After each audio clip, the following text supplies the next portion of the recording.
Om Shanti.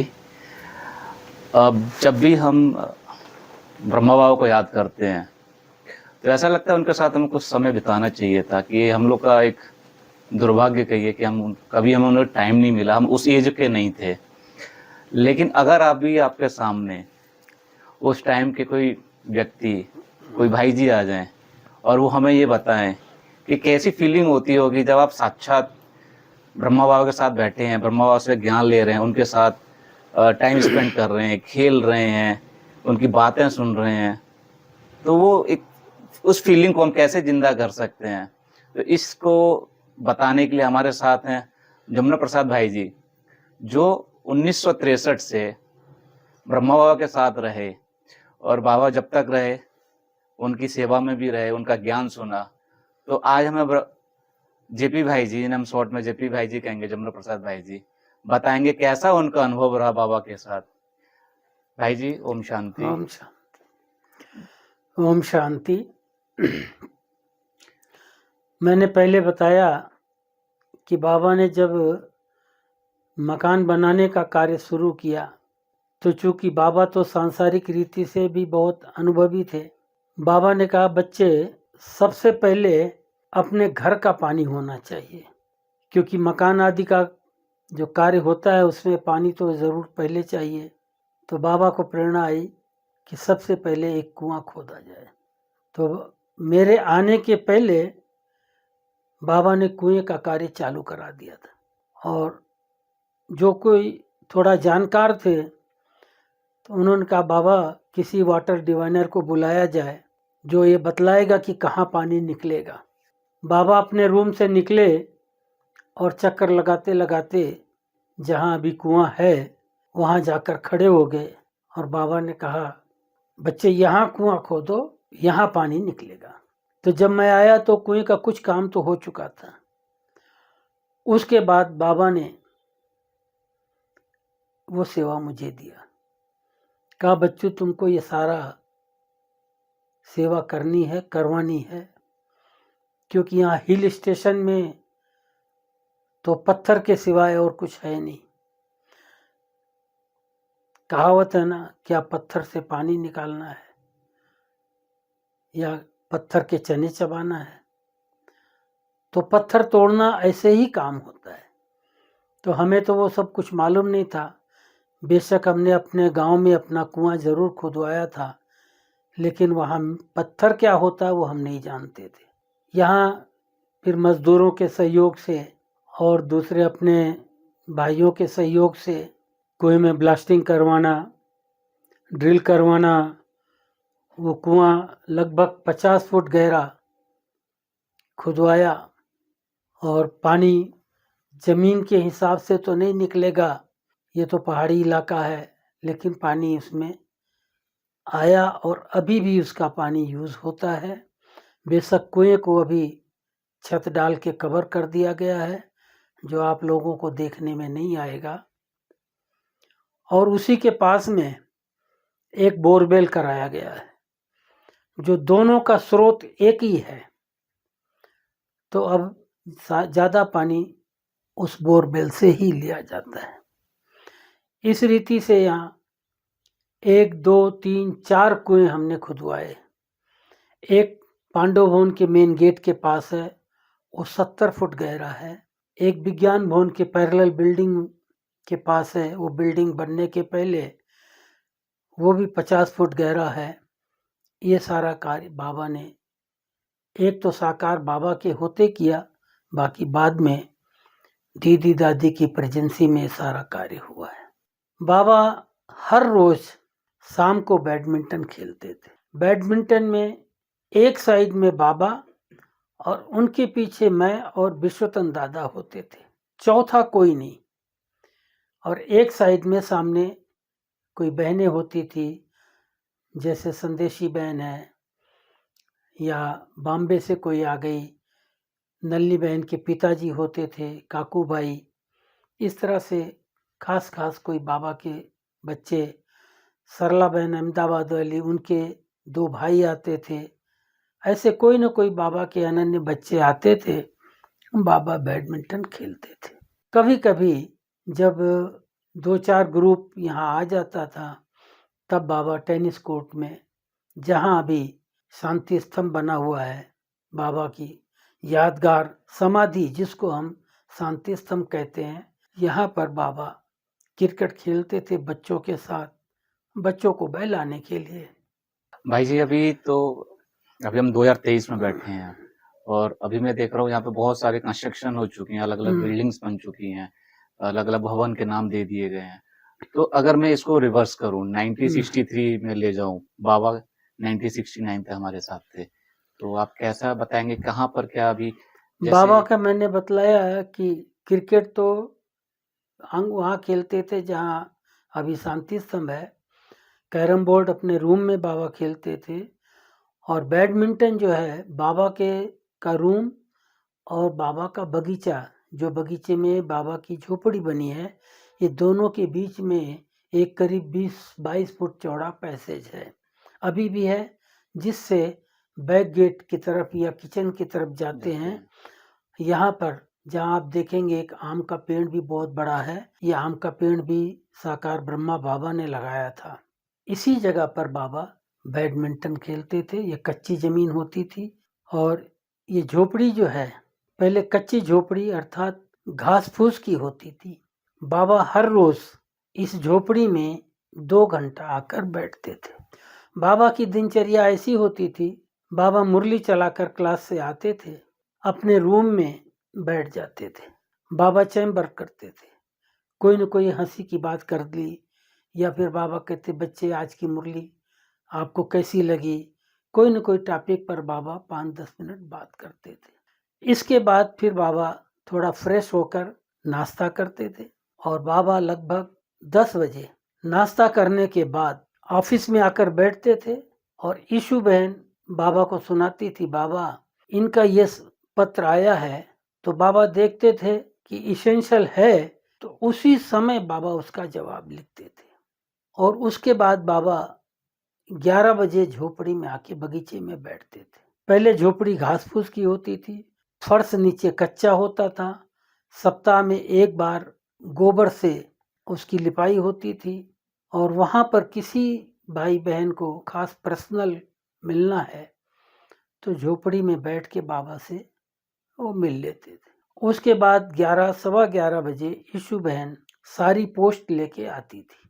Post बाबा सबकी सुनते थे, जवाब वो लिखते थे तो नेक्स्ट डे सारे सब सेवा केंद्रों पर जितना बाबा लेटर लिखते थे वो सब यहाँ से बाई पोस्ट जाती थी। ये तो हुई बाबा की दिनचर्या।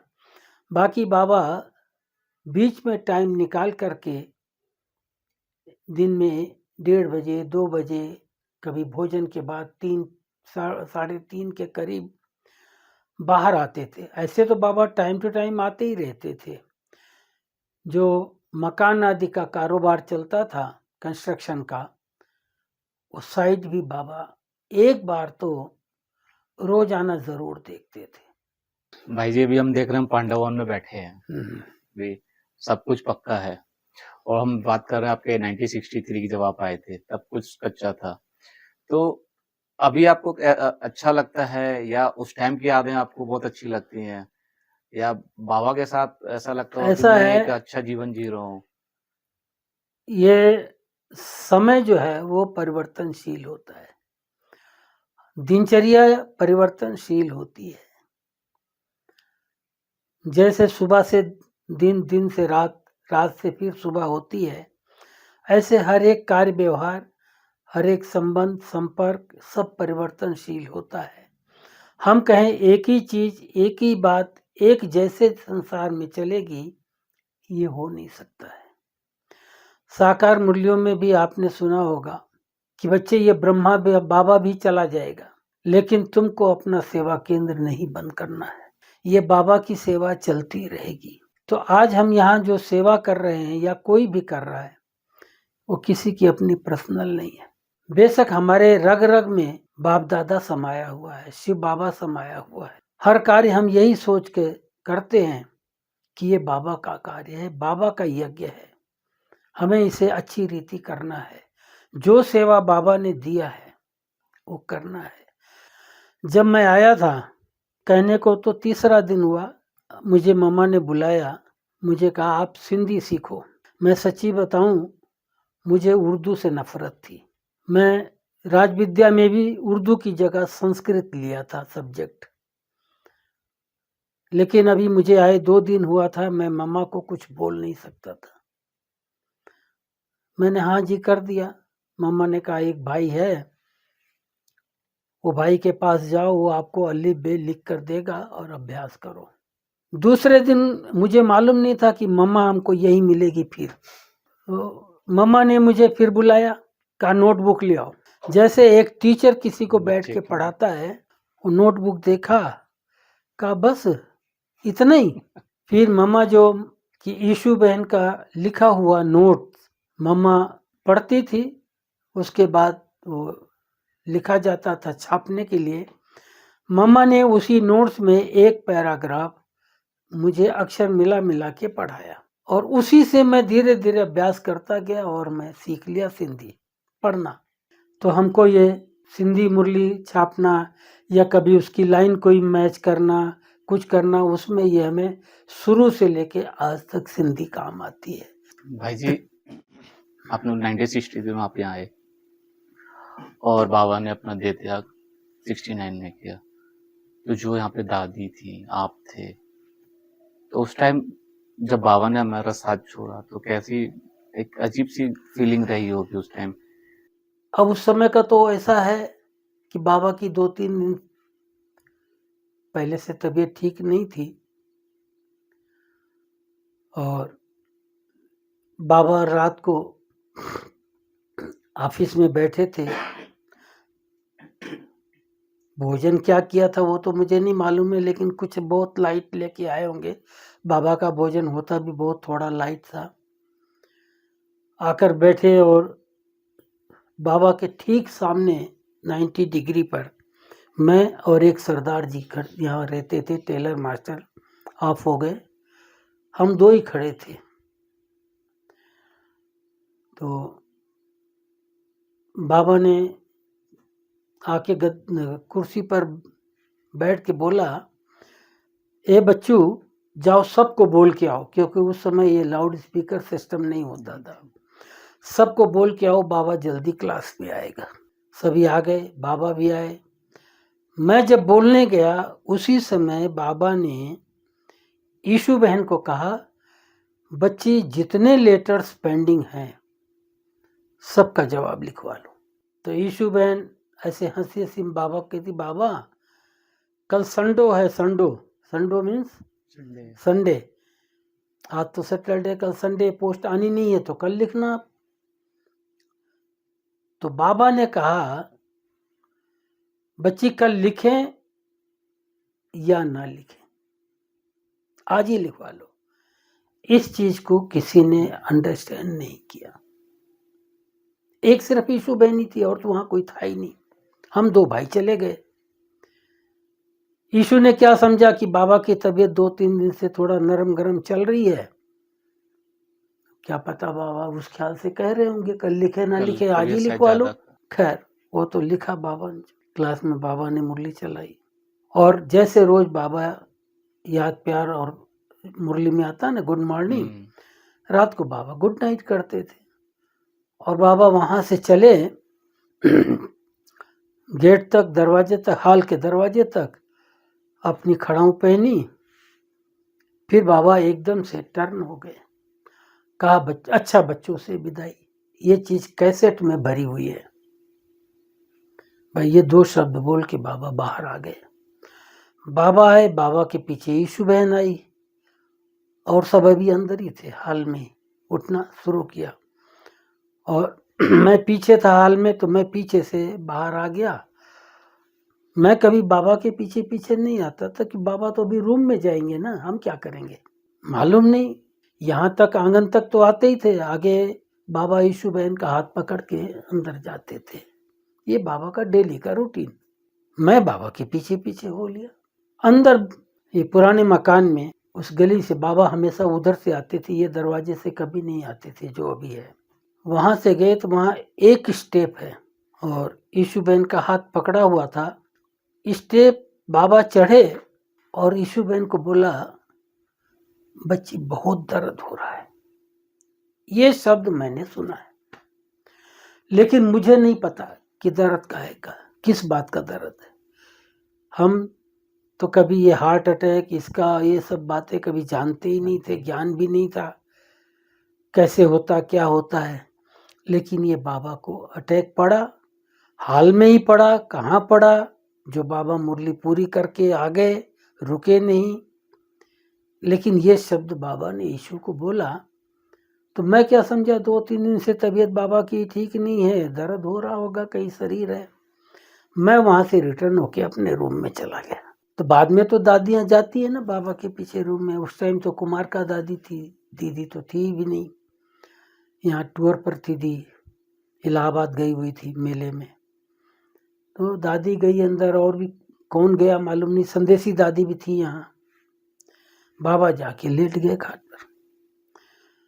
मैं अपने रूम में गया था, कोट उतार कर हैंग किया था, इतने में विश्वतन दादा ने आवाज दिया, जमुना जमुना दादा आप जल्दी आओ। तो मैं ऐसे ही आने लगा। बोले नहीं नहीं, कोट पहन के आओ। मैं वापस कोट पहन के आया। मुझे बोला जाओ। उस समय कोई साधन घर में नहीं था, साइकिल लेकर जाओ। डॉक्टर को मालूम था बाबा की तबीयत का, डॉक्टर लेके आओ। तो डॉक्टर के पास गया, डॉक्टर आया, आने के बाद देखा किया, और फिर डॉक्टर मुझे बोला आप जाओ हॉस्पिटल, वहाँ से ऑक्सीजन सिलेंडर ले आओ। फिर डॉक्टर ने कहा कि आपको कोई सिलेंडर देगा ही नहीं ऐसे। तो खुद डॉक्टर कार लिया, हम भी साथ में गए, और वहाँ से एक नर्स लिया, डॉक्टर ने सिलेंडर लिया, लाए, यहाँ ऑक्सीजन वगैरह दिया बाबा को। तो लेकिन आत्मा तो चली गई थी। फिर इसी बीच बड़ी दादी ने संदेशी दादी को ऊपर भेजा, कहा कि बाबा से पूछ के आओ। तो बाबा ने और तो कुछ संदेश नहीं दिया। बाबा ने कहा बच्ची चीज मेरे पास है, ये बाबा के शब्द। वतन से संदेश आया, बच्ची चीज मेरे पास है, तुम पुरुषार्थ करो। बस पुरुषार्थ क्या करना है, समझ की बात है। और फिर ये सारा करके डॉक्टर सारी अपनी फॉर्मेलिटी करके, फेस टू फेस सांस खींच करके, ऑक्सीजन देकर सब कंप्लीट चेक कर लिया। तो बाबा के रूम के बाहर जो रूम है जहाँ संतरी दादी और मुन्नी बहन रहती थी, वहाँ विश्वतन दादा को डॉक्टर ने बुलाया, साथ में ही बाहर आए, और मैं था दो। उसी समय डॉक्टर ने कहा इट वॉज लास्ट स्पीच। बस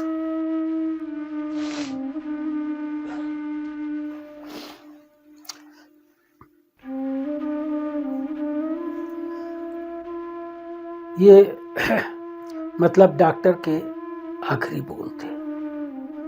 तो आपने बोला तो उस समय कोई क्या सोचेगा,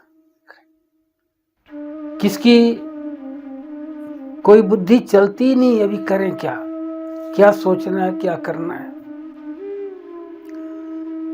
फिर तो ये सभी लग गए सब तरफ। मैं क्योंकि टेलीफोन वगैरह तो उस समय बहुत पुअर सर्विस थी, समझा, और एक ही टेलीफोन होता था, लैंडलाइन का स्टडी सिस्टम होता नहीं था।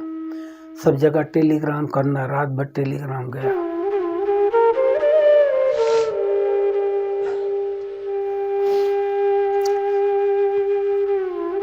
और दूसरे दिन फिर हम और भूरी दादी वो चले गए आबू रोड, क्योंकि बहुत भाई बहन आ रहे थे। सबको रिसीव किया करके, और ये ट्रांसपोर्ट मतलब बस जो है एसटी, गवर्नमेंट एसटी डिपो में गए, उनसे बात किया कि भाई हमको जो है बस से आप सीधा पांडव भवन तक प्रोवाइड करो, क्योंकि सबको नहीं तो तकलीफ होगी आने जाने में। इतना टैक्सी वगैरह का साधन नहीं होता था यहाँ आबू में, 2-4 टैक्सियाँ होती थी टूटी फूटी। तो उन्होंने प्रोवाइड किया, यहाँ बसें डायरेक्ट आती जाती रही। और फिर 2 दिन के बाद तो बाबा का जो है 21 जनवरी को संस्कार हुआ। उसके एक दिन पहले, मुझे जहाँ तक ख्याल है 20 तारीख को बाबा को भोग लगाया गया, लेकिन बाबा ने भोग स्वीकार नहीं किया। बाबा ने कहा नहीं, जब तक अर्थी रखी है और बच्चों ने नहीं भोग स्वीकार किया है, तब तक बाबा कैसे खाएगा। फिर तो बाबा का संस्कार हुआ। और ये हमारे जगदीश भाई की बुद्धि बहुत चलती थी, जो जगदीश भाई दिल्ली वाले थे ना, ये उनकी ही बुद्धि चली कि बाबा का ये यादगार बनाया जाए यहाँ। अब यादगार तो तभी बनता है जब वहाँ संस्कार हो, वही समाधि बनती है।